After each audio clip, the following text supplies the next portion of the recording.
좋은 죽음이 무엇인가에 대한 얘기를 조금 꺼내볼 텐데요. 2016년에 미국에 있는 노년 정신의학회지에서 조사를 해봤어요. 한 뭐 40여 개 정도 되는 기존의 연구 논문들을 다 모아가지고 전부 다 이렇게 정리를 했는데 거기에서 사람들이 얘기하는 좋은 죽음의 요건들이 이렇게 정리가 되었습니다. 첫 번째는 원하는 곳에서 잠들듯이 또 고통 없이 두려움과 평온함에 둘러싸여서 특히 내 가족들이 내 옆을 지켜줬으면 좋겠고 마지막까지 존경과 존중을 받고 또 아쉬움 없이 작별 인사를 모두에게 나누고 또는 내가 믿는 종교나 영적 평안함을 누리면서 때로는 내가 사전에 작성한 사전의료 요양서 같은 것들이 그대로 지켜지는 건 좋은 죽음이라고 얘기했고요. 특히 인상에 남았던 건 평소대로 살다가 죽는 거. 그렇죠. 근데 사실 여러분들이 평소대로 살다 죽는 게 대한민국 사회에서는 쉽지 않습니다. 여러분 알다시피 나이가 들거나 몸이 쇠약해지면 우리는 집이 아닌 요양시설로 가게 되거든요. 그리고 또 요양병원이나 병원 응급실 중환자실을 가게 됩니다. 평소대로 살다가 죽는다는 것은 굉장한 자기관리나 노력이 필요하고 또 상당 부분의 행운도 필요한 것 같아요. 그런 차원에서 우리나라에서는 좋은 죽음이 무엇인가에 대한 연구조사들을 제가 한번 정리를 해봤어요. 2004년, 2013년, 2016년, 2020년 이렇게 가져와 봤는데요. 2004년부터 2020년까지 16년 동안 좋은 죽음에 대한 요건들이 굉장히 간단하게 간략화되는 경향을 볼 수 있어요. 그 전에는 좋은 죽음이 무엇이냐 물어보면 얘기가 많았어요. 이런 것들이 좋은 죽음이에요. 근데 지금은 한 네 가지 정도로 그냥 정리가 돼요. 자, 2004년 걸 먼저 볼 텐데요. 2004년은 어떤 때냐면요. 우리나라에서 집에서 죽는 비율과 병원에서 죽는 비율이 서로 반반이에요. 2004년을 넘어가면서 2005년, 2006년, 2010년 이렇게 갈수록 병원에서 죽는 비율이 이제 훨씬 많아집니다. 2004년은 월드컵 끝나고 얼마 안 됐을 때죠.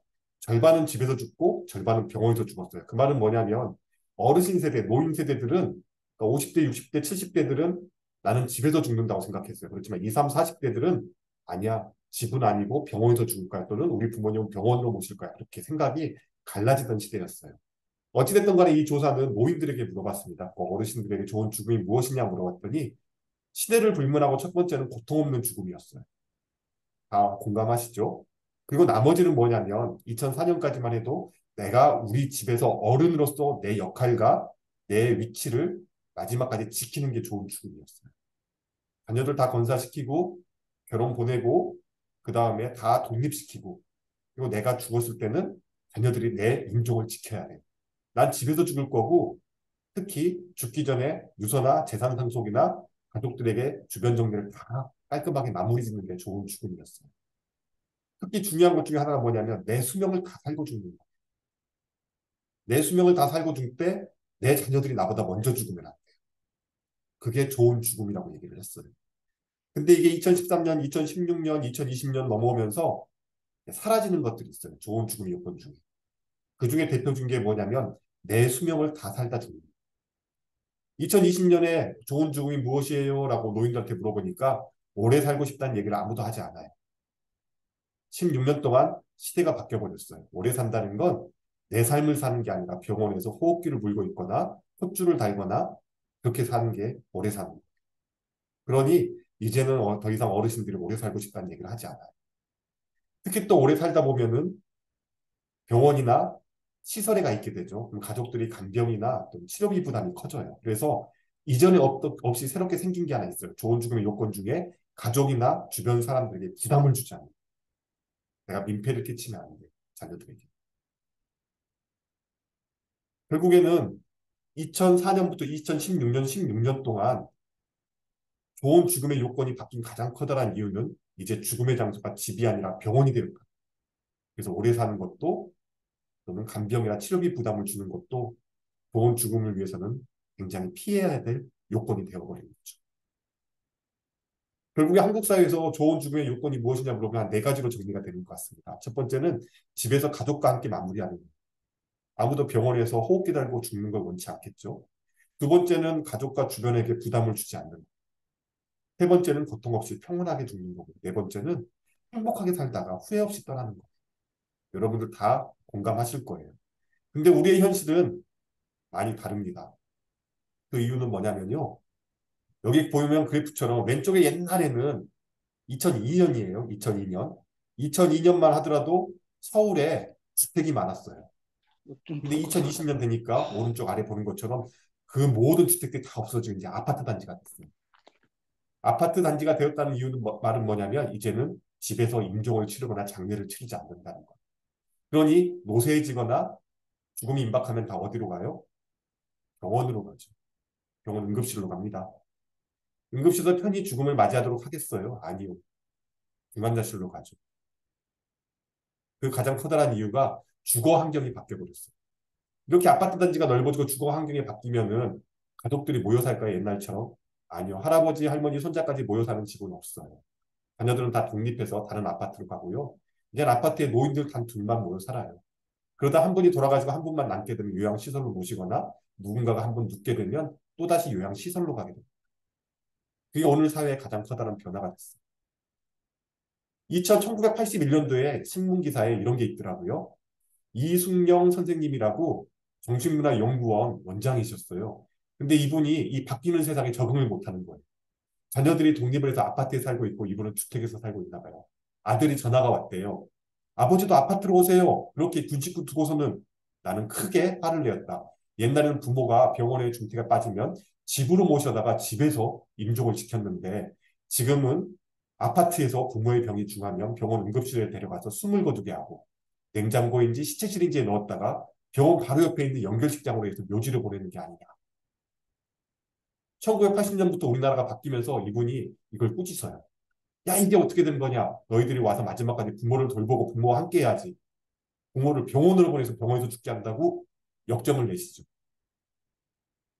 그러고 보니 진짜 많이 변했어요. 1989년에는 사망자의 81%가 주택에서 임종한다라는 신문 기사가 있었어요. 근데 불과 몇 년이 지났어요? 6년이 지났어요. 6년밖에 지나지 않는데 또 다른 신문 기사가 있어요. 당내 장소로 병원 영안실 이용이 급증한다라고. 왜? 이젠 아파트 단지가 쭉쭉 늘어서면서 집에서 장례를 치르지 않아요. 그러니 병원으로 옮기게 되고 병원에서 돌아가시면 어디서 장례를 치러요? 집이 아닌 병원 장례식장을 이용하는 거예요. 그래서 신문 기사가 와 이제는 죽음의 장소가 집이 아니라 병원 장례식장이네. 병원 장례식장을 이루느라고 예약하느라고 사람들이 국회통을 이룬다라는 신문 기사가 이렇게 뜨고 있어요. 그러다 보니까 1993년에는 이런 신문 기사도 있어요. 원래 병원 장례식장은 병원에 입원해서 치료하던 사람이 죽으면 장례식장을 이용하게끔 했거든요. 근데 이건 어디 기사냐면 옛날에는 서울의료원이 어디 있었어요, 여러분? 삼성동에 있었어요, 잠실 옆에. 기억하실 거예요. 이름도 서울의료원이 아니라 지방공사 서울시 강남병원이었어요. 그러니까 서울 한복판에 있었던 거죠. 근데 서울시 지방공사 강남병원이라는 이 전 서울시 의료원의 장례식장을 주변 잠실 아파트 단지 사람들이 이용하기 시작하는 거예요. 막 와서 이제 장례식장을 이용해요. 근데 원래 병원 장례식장은 일반인에게 허가가 안 됐대요. 이 당시만 해도. 장례법상. 그래서 그걸 이용하게 해주다 보니까 민원이 막 발생한 거예요. 누구는 이용하고 누구는 이용 못하고. 그래서 서울시에서 나서가지고 병원 장례식장 이제 더 이상 이용 못해. 집에서 임종해. 그랬더니 주민들이 아니 집에서는 임종 못해요. 그럼 어디로 가요? 그래서 서울 수도권의 장례식장이 어디가 있었냐면 파주에 있었대요. 파주. 파주까지 가서 장례를 치르는 거예요. 병원에서 장례를 못 치르면 파주까지 가야 되고 아니면 집에서 장례를 치러야 되는데 아파트 단지에서는 더 이상 이제 장례를 치르지 않아요. 그래서 난리가 난 거예요. 좁은 아파트 주민들 위해 개방했으면 병원 장례식장 개방해 주세요라는 이제 민원이 나타나기 시작한 거예요. 이게 언제예요? 93년도 얘기예요. 지금으로부터 20년 전. 그 사이에 세상이 많이 바뀌었죠. 이제는 누가 돌아가시면 다 병원 장례식장으로 갑니다.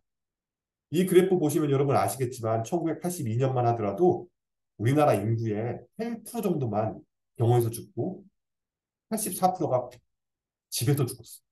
집에서 죽는 지율이 쭉쭉쭉쭉 떨어지기 시작해요. 그리고 나서 여러분들 여기 보시면 2003년 정도, 2003년, 2004년 때 이제 크로스가 교차가 일어나요. 그리고 지금은 대부분이 병원에서 죽습니다. 집에서 죽는 비율은 15% 정도밖에 되지 않아요. 그마저도 고독사거나 미처 대비하지 못한 죽음이에요. 그러니 여기 계신 여러분들, 저를 포함해서 나중에 어디서 죽을까요? 다 병원에서 죽습니다. 우리는 병원에서 죽습니다. 10명 중에 1명 정도만 집에서 죽고요. 결국은 나이가 들면 요양시설을 거쳐 병원에서 죽게 되는 거예요. 기가 막힌 건 뭔지 아세요? 병원에서 죽는다는 모습이 어떤 모습인지 순천향대학교 간호학과 교수님이세요, 지금. 김형숙 교수님이 원래 교수가 되기 전에 아산병원 신경외과 중환자실에서 20년간 일하셨어요. 현장 간호사로. 그리고 거기서 맞은 수많은 죽음들에 대해서 글을 쓰셨어요. 그 책의 제목이 도시에서 죽는다는 것인데 거기에서 뭐라고 적었는지 한번 볼까요? 담당 레지던트의 사망 선언이 있고 사후 처치를 하는 시간이다. 평소대로라면 보호자들을 모두 내보내고 환자 상태를 말끔하게 정리한 후에 다시 면회시켜야 한다. 하지만 모든 장치와 관을 제거하며 말끔해진 환자의 모습을 보호자들에게 잠시 보여주고 신속히 장례식장에 연락을 한다. 가족들이 중환자실에서 애도할 시간을 주어야 했지만 그 시간은 짧을수록 좋았다. 다른 환자들이 감정적으로 동요하지 않도록 혹은 의료진이 빨리 자기 자리로 돌아갈 수 있도록 때로는 대기 중인 다음 환자를 위하여 환자가 떠난 침대는 그 어느 때보다 빨리 정리한다. 마치 아무 일 없었다는 듯이 시치미를 떼고 일상으로 돌아가는 것이 우리가 평소 인종 환자를 보내는 방식이었다. 병원에서 죽음이라는 것은 충분히 가족들과 시간을 지켜주고 존엄하게 죽는 게 아니라 마치 사건이나 사고를 처리하듯이 순식간에 이루어지는 게 병원에서의 죽음입니다. 병원이란 곳은 애당시 죽음을 위한 공간이 아니거든요. 마지막까지 연명의료 받고 중환자실 치료를 하다가 죽게 하는 것이 병원이에요. 이 죽기 위해서 병원을 찾는다는 건 뭔가 커다란 잘못된 선택을 하는 거죠. 그런데도 불구하고 우리는 집에서 죽을 수 없기 때문에 병원으로 가요. 병원에서는 어떻게 죽어야 돼요? 아까 얘기했지만 병원은 중환자실로 가거나 중환자실 가기 싫습니다. 말기 환자이거나 연세가 많아서 그냥 편히 그냥 죽었으면 좋겠어요 라고 얘기하면은 어디로 옮겨야 돼요? 1인실로 옮겨야 돼요. 근데 여러분 아시다시피 1인실 자리가 없어요. 저희 병원말도 1인실 자리가 나지 않습니다. 왜요? 실비보험이 되면서 건강검진을 하더라도 이제 1인실 예약을 해요. 그런 더더군다나 그 부족한 1인실이 지금은 병원마다 격리병실로 쓰고 있어요. 코로나 환자들, 항생제 내성균 환자들, 감염병 환자들이 1인실에서 격리 치료받고 있어요. 1인실이 없어요. 그나마 부족한 1인실을 누가 먼저 들어와요? VIP. 여러분들 일반 병원, 일반 직원들이, 아니, 일반 환자가 1인실 가고 싶지만, 예를 들어서 교수인 제가 제 부모님 먼저 모시고 싶어요. 그러면 원무과에서 누구를 먼저 입원시켜 줄까요? 서울시 의료원이나 서울대학교 병원이나 정부 공공병원들은 고위 공무원들이나 병원 관계자들에게 먼저 우선권이 있겠죠. 저는 가톨릭대학교 병원에 있어요. 신부님 가족들이 우선권이 있어요. 정말 그래요. 삼성의료원은 누가 먼저 1인실을 들어갈 것 같아요? 삼성 임원 가족들. 아산병원은 현대 임원 가족들. 그러겠죠? VIP들이 있어요. 그래서 일반 환자들이 이제 인종이 다가옵니다. 1인실에서 가족들과 시간 보낼 수 있을까요? 1인실이 없어요. 그나마 있는 것도 가격이 아주 비싸요. 하루에 60만 원을 쓰고 20만 원, 싸야 20만 원. 돈 없는 사람 1인실도 못 가요. 그럼 어떻게 해야 돼요? 중환자실도 안 가겠다. 1인실도 없다. 다른 병원 가세요. 그래요. 죽기 직전에 환자를 받아주는 병원은 없어요. 그렇게 우왕좌왕 하다 보면 어디로 가게 돼요? 처치실로 가게 돼요. 간호사실 옆에 있는 물품을 쌓아놓는 공간이에요. 처치하는 공간이에요. 거기로 잠깐 빼요. 왜? 다인실에서 죽음을 맞이할 수는 없고 그냥 다른 환자들이 불안해요. 그럼 이 처치실에서는 잠깐 보호자들 보여주고 얼른 장례식장으로 그냥 보내버려요. 병원은 죽으면 적당한 공간은 아닙니다. 그래서 2004년부터 예전부터 병원에 임종실을 좀 만들었으면 좋겠어요. 많은 사람들이 죽기 전에 병원을 이용하잖아요. 그러면 병원에 존엄하게 죽을 수 있는 임종실 같은 거 마련해둬야 되지 않겠어요? 얘기를 해왔어요. 근데 병원에서 안 만들어요. 정치인들도 별로 관심이 없어요. 왜? 돈이 되지 않으니까. 그래서 2004년부터 임종실 설치 법안이 발의가 됐는데 지금 2020년이잖아요. 16년간 법안이 통과가 안 되고 있어요. 국민청원까지 올라왔지만 아직까지 안 돼요. 매번 국회 회기마다 부결되고 있어요. 병원에 가면 중환자실 가거나 처치실로 빠지거나 여러분이 인맥이 있으면 1인실 갈 수 있어요. 그게 우리의 현실인 것 같아요. 안타깝죠? 우리는 어떻게 죽어가는가에 대한 얘기를 좀 한번 다시 해보고 싶어요. 1970년에 우리나라의 평균 수명이 62세였어요. 1970년에. 근데 지금 2020년에는 83.5세예요. 불과 50년 사이에 우리의 수명이 20년이 넘게 늘어났어요. 우와, 오래 살게 됐으니까 행복한 거 아니야? 여러분들 박수 칠 수 있겠지만 건강 수명이라는 게 있습니다. 그 말은 뭐냐면요. 우리가 병 없이 건강하게 살 수 있는 나이예요. 통계를 쭉 조사해 보면 건강 수명은 어느 순간부터 63세, 4세에 머물러 있어요. 즉 우리는 63세, 4세가 넘어가면 그때부터는 죽기 전까지 병을 달고 있어요. 혈압, 당뇨, 치매, 뇌졸중, 심지어 암. 병 없이 늙는 사람은 없어요. 근데 수명은 늘어나고 건강 수명은 고정되어 있고 그 늘어나는 수명은 결국 무슨 수명이에요? 병을 가지고 사는 수명이에요. 자기 관리를 잘 하지 않으면 여러분은 수명이 늘더라도 결국 행복하지 못한 삶을 살 가능성이 굉장히 큽니다. 결국에는 65세 정도까지는 65년 정도까지는 병 없이 살다가 그 이후에 20년 가까이를 암, 협심증, 심근경색, 심부전, 뇌경색, 뇌출혈, 치매, 파킨슨 같은 병을 안고 사는 게 우리의 인생입니다. 그러다 보니 이렇게 병을 안고 살면 자녀분들이 부모님을 집에서 모셔요? 아니죠. 다 요양시설로 옮겨요. 그래서 2006년에 우리나라의 노인 요양시설이 898개밖에 되지 않았어요. 근데 2020년에는 5,725개입니다. 어마어마하게 늘었죠. 3배 가까이 늘었어요. 3배가 아니죠. 거의 6배, 7배 정도 늘었어요. 우리나라 사람들이 어떻게 하면 존엄하게 마지막까지 내 삶을 행복하게 지낼까에 생각을 갖지 않고 어떻게 하면 부동산을 잘, 주식을 잘, 내 자식들 선행교육을 잘, 어떻게 하면 좋은 대학교 보낼까, 어떻게 하면 시집장가 잘 보낼까만 생각했지 정작 내가 어떻게 잘 늙어서 잘 죽을 수 있을까를 생각하지 않았어요. 그러다 보니 결국에는 그렇게 믿었던 자녀들이 부모를 모시진 않아요. 현실적으로 어렵겠죠. 그렇죠? 그래서 노인 자살률이 우리나라가 굉장히 높습니다. 그리고 노인 빈곤율은 OECD 1위예요. 저는 교수가 되기 전에 종합병원에서 6년 정도 촉탁이로 일했어요. 그래서 요양원 방문을 다녔어요. 요양원 방문을 다녔는데 그때 제가 찍은 사진이에요. 안타까웠던 건 뭐냐면 어르신들에서 요양원에 가면 요양원 밖으로 죽기 전까지 못 나와요. 치매 어르신들을 나이 드신 어르신들을 누가 데리고 산책을 시켜주고 바깥 바람을 쐬게 해주겠어요. 요양원 안에 계속 계세요. 자녀들이 찾아오는 사람도 있고 찾아오지 않는 사람들도 있어요. 그러다 보면 욕창이 생기기도 하고요. 왼쪽에 계신 어르신은 치매가 돼서 아이, 실제 인형을 아이라고 생각하세요.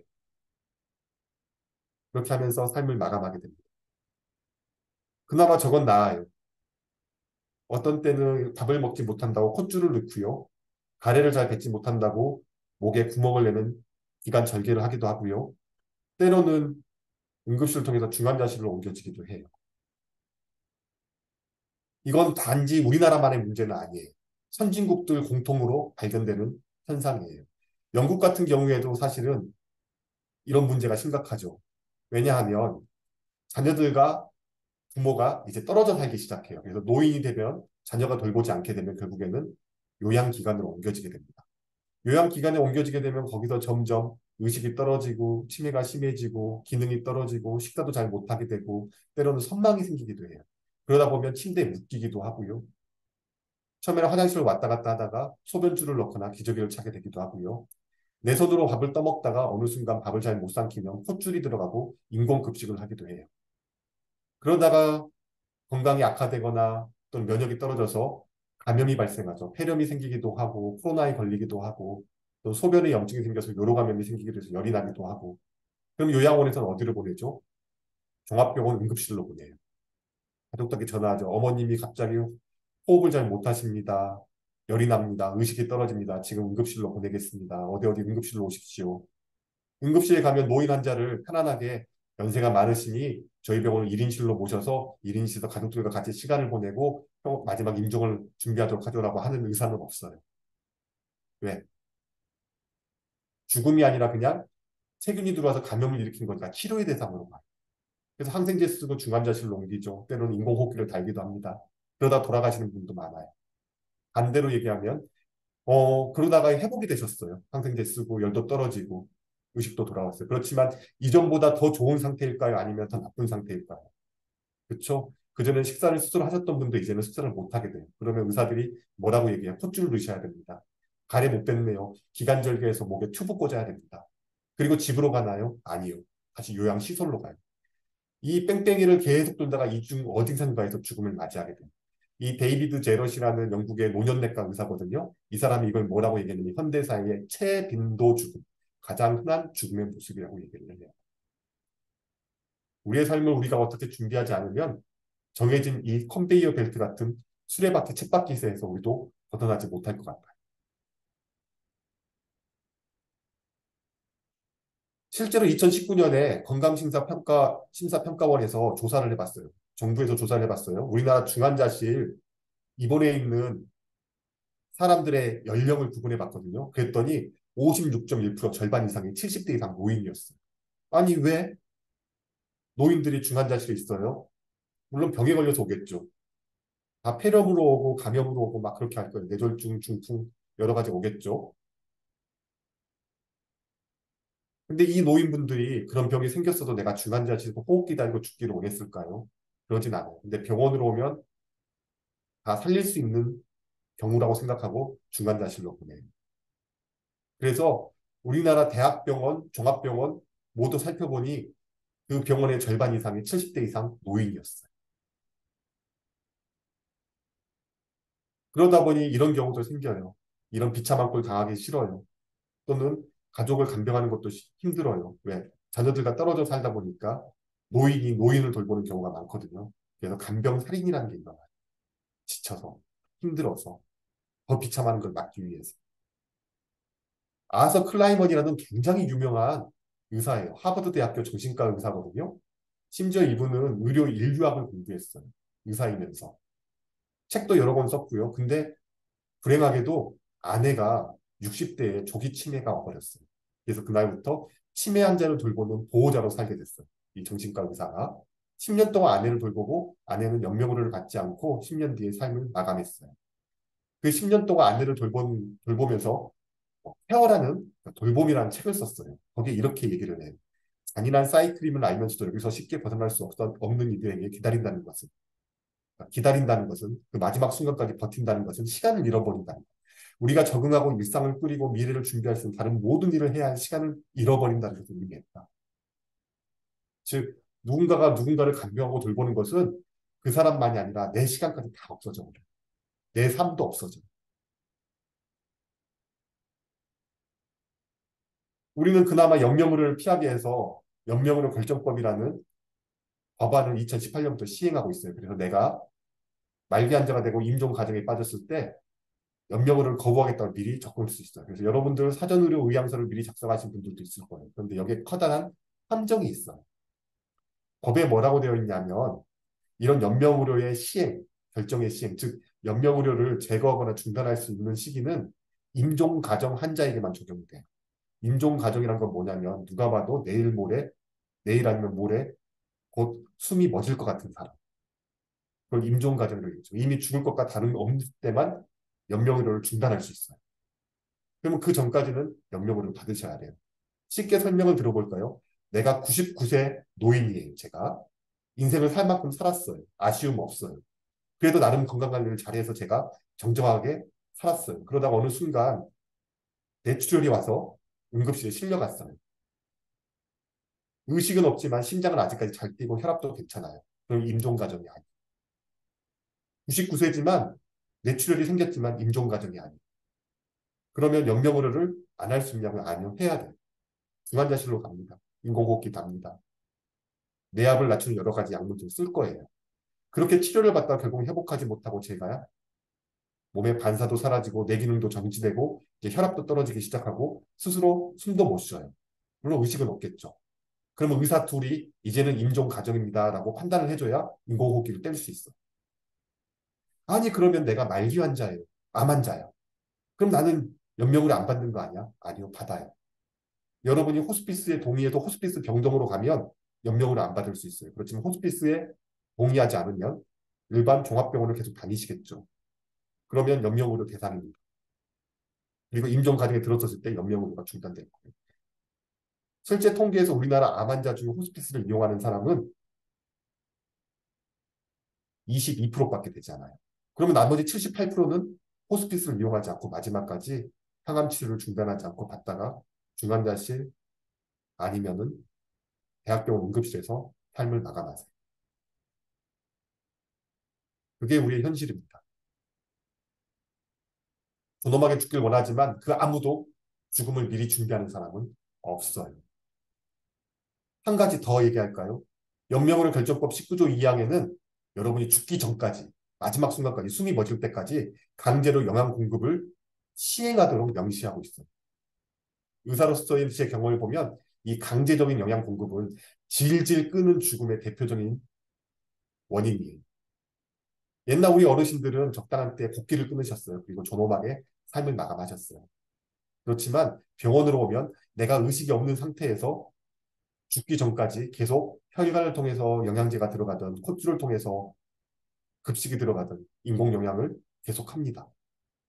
중단할 수 없어요. 왜? 법에서 그렇게 정해놨어요. 그러니 병원이 아닌 집에서 임종을 맞이하는 분들이 조금씩 늘고 있어요. 여러분은 어떤 판단을 내리시겠습니까? 준비가 되어 계신가요? 대부분은 이런 것들을 미리 공부하거나 마음을 준비하지 않으면 큰 불효를 한다고 생각하고 병원으로 모시게 되죠.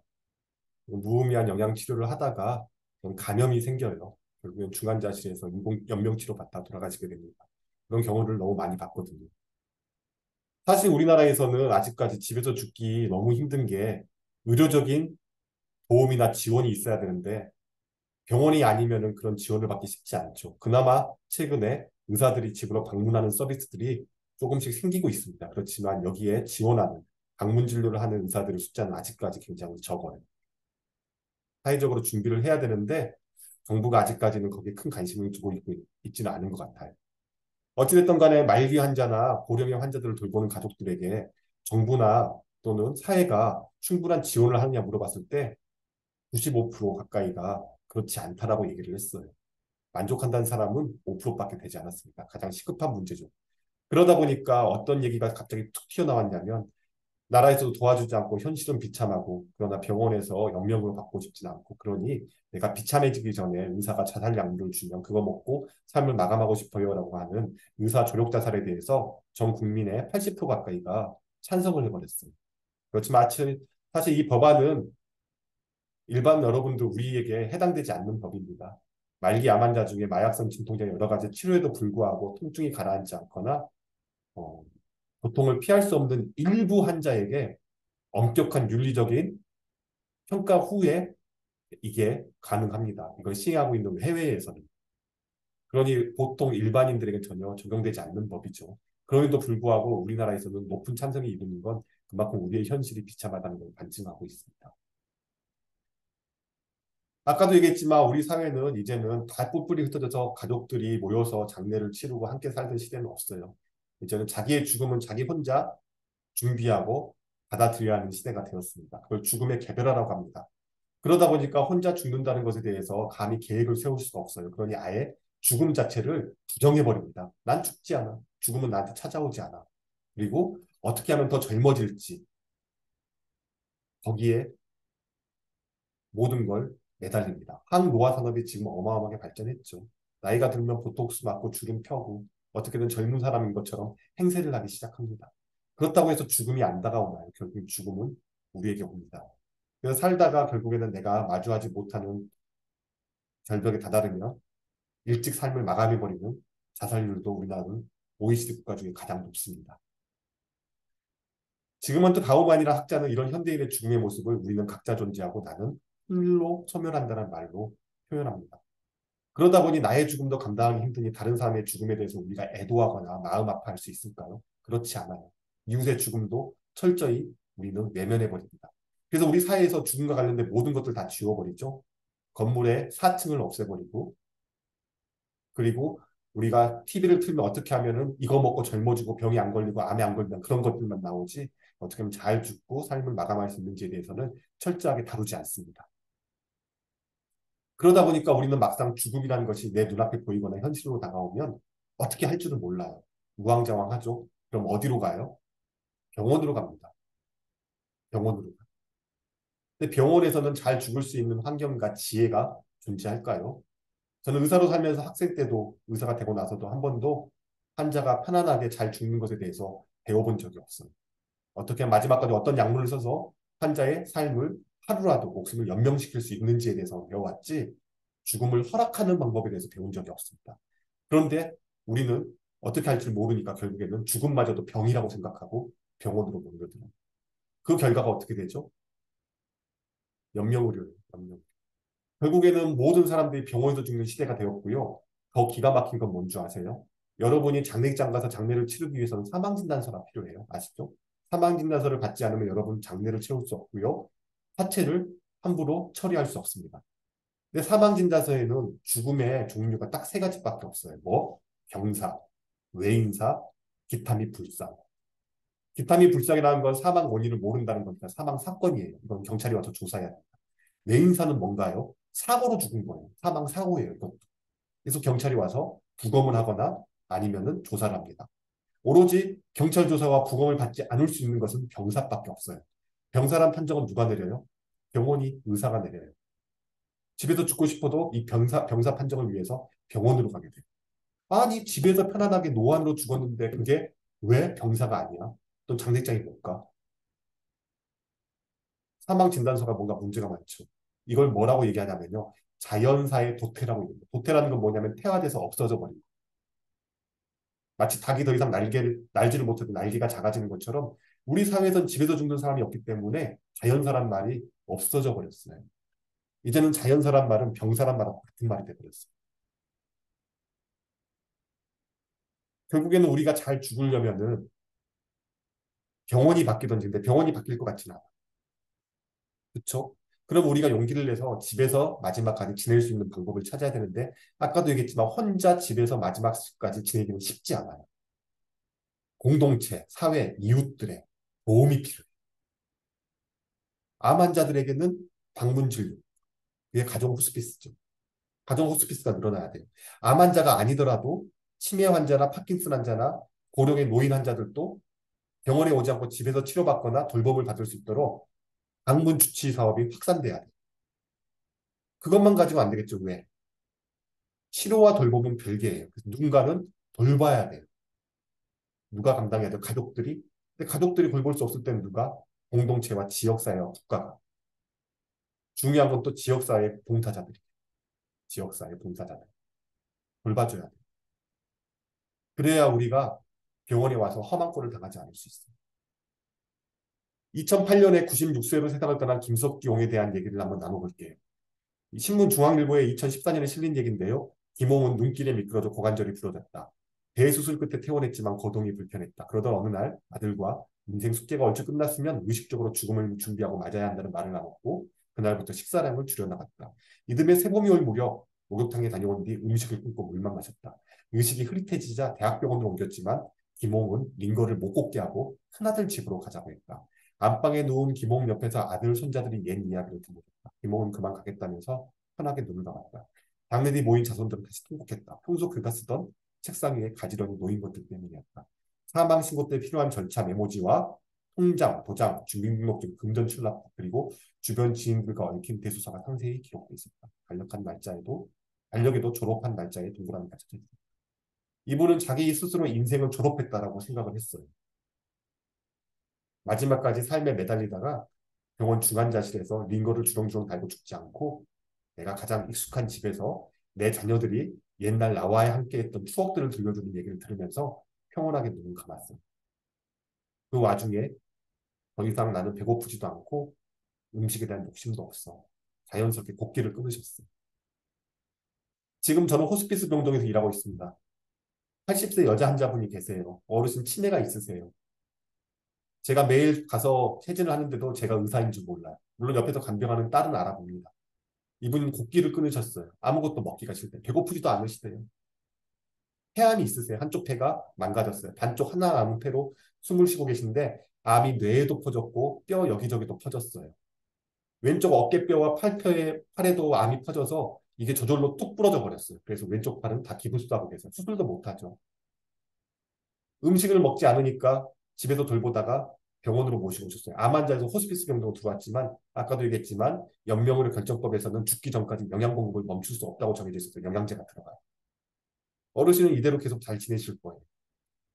진통제를 쓰면서 통증을 느끼지는 않아요. 그렇지만 번지는 폐암을 막을 수는 없어요. 머리로 번진 전이된 뇌암이 커지면 어느 순간 경련을 하게 되실 거예요. 고통도 심해질 거예요. 오른쪽에 머물러 있는 폐암이 왼쪽까지 넘어오면 심한 호흡곤란을 겪게 되실 거예요. 뼈로 전이된 암 때문에 여기저기 뼈마디가 쑤시고 또 저절로 또 어디 뼈가 부러질 수도 있어요. 거동이 불편해서 더 이상 이제 움직이지 못하면은 엉덩이 욕창도 피실 거예요. 그러나 이걸 막을 수 있는 방법이 없어요. 왜? 병원에 오시면 마지막까지 영양 공급을 중단할 수 없습니다. 다 겪으셔야 돼요. 호스피스임에도 우리가 바꿔야 할 것들이 많이 있어요. 준비가 되어 있지 않기 때문에 아무도 고양이 목에 방울 걸듯이 이 얘기를 먼저 하지 못해요. 호스피스 병동으로 입원했던 한 환자가 집으로 퇴원했어요. 네. 더 이상 병원에서 영양제 달고 이것저것 하고 살지 않겠다고 했어요. 시간이 많지 않아서 이 환자 또 얘기를 하죠. 예, 하는 김에. 58세 남자 환자예요. 간 담도암이었고요. 말기가 돼서 병원에서 이제 더 이상 항암 치료가 불가하다 그러니까 다들 대학병원에서 치료받죠. 서울에 있는 대학병원에서 치료받다가 이제 집이 인천이어서 인천으로 내려오셨어요. 가정 호스피스를 신청하셨습니다. 저희가 일주일에 한 번씩 방문을 했는데 우울증이 심하셨어요. 넋이 나가셔가지고 말을 하지를 않아요. 대안. 유일하게 이분이 저한테 한 마디 첫 마디가 이거였어요. 어떻게 하면 살 방법이 있을까요? 그렇게 물어보셨는데 뭐 답을 할 수가 있나요? 말기 환자분에게. 근데 이분이 평생 동안 자동차 엔지니어로 살아오셨어요. 자동차 정비 1급 기사셨거든요. 차에 대해서 얘기할 때만 눈이 반짝하고 대답을 하세요. 그 당시에 제가 투싼 15년 된 투싼을 몰고 다녀서 선생님 제가 차를 바꿔야 되는데 뭘로 바꿀까요? 그랬더니 갑자기 눈이 번쩍하시면서 교수님 세단으로 바꾸십시오. 세단. 세단이 좋습니다. 이렇게 얘기하시는 거예요. 아 그래요? 그래서 제가 이분께 세단을 하나 선물했어요. 제네시스. 프라모델을 선물했는데 만들다 마신 거예요. 시시하다고. 힘도 없고 시시해서 못 만들겠다고. 그래서 저는 이제 시무룩해져가지고 또 돌아갔습니다. 다음 주에 갔더니 갑자기 운동을 하고 계신 거예요. 이게 뭐예요? 그랬더니 이대로 무기력하게 죽음을 맞이할 수 없어서 운동을 시작하셨다면서 침대에다가 이렇게 박스를 붙여가지고 아령을 목근으로 달아서 팔 운동을 하고 계신 거예요. 아, 그러십니까? 죽음을 피하려고 저항하려고 하시는 게 아닌가 이렇게 생각을 했어요. 그 다음 주에 갔더니 업그레이드가 돼 있는 거예요. 아니 선생님 이 장치들은 뭐예요? 어디서 이걸 만들어 오셨습니까? 그랬더니 아프고 나서 한 번도 공장에 간 적이 없대요. 자동차 정비 공장에 간 적이 없는데 뭔가 운동을 해서 이걸 이렇게 목근을 달고 운동하는데 너무 자기가 생각했을 때 불만족스럽더래요. 그래서 이분의 정체성이 뭐라고요? 기계를 만진 엔지니어예요. 엔지니어의 그 정체성이 드러나서 당장 이렇게 만들면 좋을 텐데 하고 공장을 찾아갔대요. 그래서 동료들에게 이거 용접해서 이거 붙여 해가지고 들고 와서 집에서 조립을 한 거예요. 우와 대단하세요 했더니 처음으로 웃으세요. V자를 하면서. 그 다음 주에 갔더니 엄청나게 또 달라져 있죠. 대단하세요. 마냥 넋이 나가서 천장만 바라면서 죽음을 기다리던 분이 할 일이 생긴 거예요. 집에서 계속 이렇게 기계를 만지시는 거. 근데 이게 좋은 의미인지 나쁜 의미인지 잘 모르겠어요. 얼마나 꼼꼼하신지 이 환자용 침대는 빌린 거거든요. 의료용품에서 이렇게 대여해 줍니다. 그래서 이건 반납해야 되니까 비스나지 말라고 여기다 다 이렇게 쿠션을 붙이셨어요. 네, 대단하시죠? 그러더니 수첩을 하나 꺼내서 저랑 저희 간호사 선생님한테 보여줘요. 이게 뭡니까 했더니 본인이 집에서 지내는데 가장 힘든 것 중에 하나가 변기에 앉아서 대변을 보려면 30분 이상 앉아 있어야 되는데 엉덩이가 끊어질 것 같고 허리가 부러질 것 같고 곧 쓰러질 것 같대. 왜 비행기 1등 좌석만큼 편안한 변기가 없는지 나를 자동으로 일으켜 세워주고 앉혀주고 할 수 있는 변기를 본인이 스스로 설계하고 계셨어요. 그리고 저한테 하신 말씀이 뭐였냐면 내가 죽더라도 내가 죽더라도 혹시 이걸 완성하면 다른 환자에게 재능 기부할 테니 꼭 무료로 보급해 줬으면 좋겠다라는 말씀하셨어요. 내가 죽더라도 죽음을 피한 게 아니었어요. 자기의 방식으로 죽음을 준비하고 계셨어요. 서진이 엄마는 자기가 피할 수 없는 죽음이 다가왔을 때 어떻게 마지막 삶을 보냈냐면 집으로 가서 아이와 함께 시간을 보냈어요. 엄마라는 정체성 때문에. 이분은 자동차 엔지니어라는 정체성으로 마지막 시간을 기계를 만지면서 보내셨어요. 기계를 설계하고. 여러분은 어떤 정체성을 가지고 계신가요? 내가 가지고 있는 정체성으로 마지막 시간까지 보낼 수 있다면 행복한 죽음이라는 걸 이때 처음 알았습니다. 그걸 갖고 있지 못하면 마지막까지 병원을 못 떠날 겁니다. 결국에는 딸이 있었어요. 딸과 사이가 안 좋았는데 마지막에는 딸에게 아빠가 먼저 얘기를 했어요. 미안해. 너 결혼하는 것까지 못 보고 아빠가 먼저 떠나는구나. 정말 아빠는 부족하고 못된 아빠야 라고 얘기해서 서로 껴안고 한참 울었대. 그리고 나서 모든 걸 다 정리하고 열흘 뒤에 세상을 떠나셨어요. 마지막입니다. 여러분. 병원으로 몰려오는 지금의 우리나라의 죽음의 문화는 안 바뀔 것 같아요. 왜냐하면 우리가 아파트에서 안 살겠어요. 다시 자녀와 부모가 한 집에서 모여 살겠어요. 쉽지 않을 것 같아요.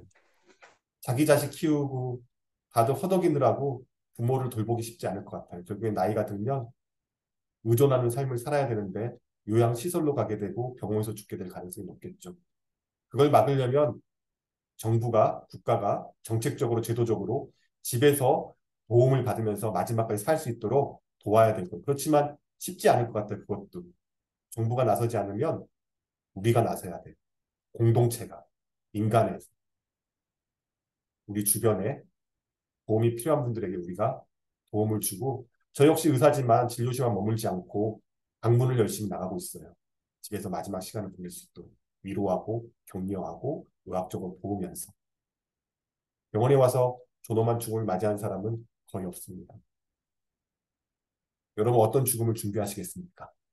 어디서 돌아가고 싶으세요? 준비는 되어 있으신가요? 마음은 결심은 있으세요?